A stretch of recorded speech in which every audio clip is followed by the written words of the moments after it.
ушел наш друг в иную жизнь,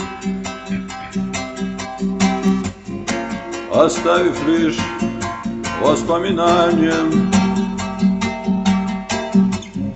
а дружбой с ними дорожил. И тяжелые минуты расставания он щедрым, добрым и веселым был. С ним вместе мир другим казался.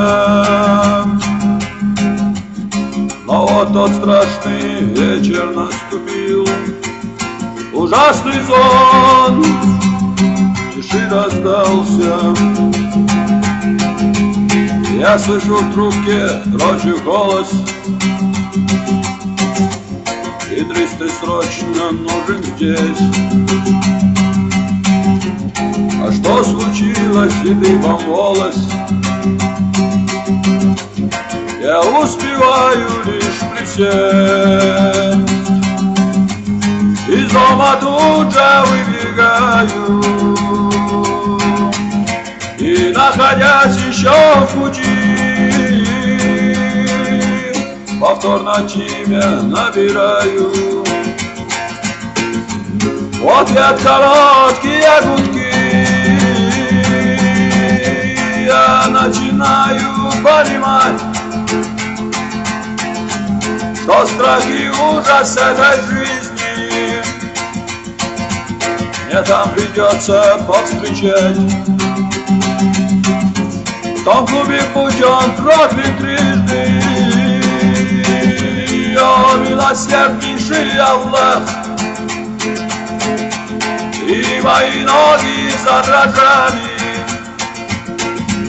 Мой самый близкий друг, мой брат, я не готов тебя терять, и вот стою у злого входа, и там и тут кругом менты. Я захожу и прям с порога меня начнет всего трясти. Лежит в покое неподвижно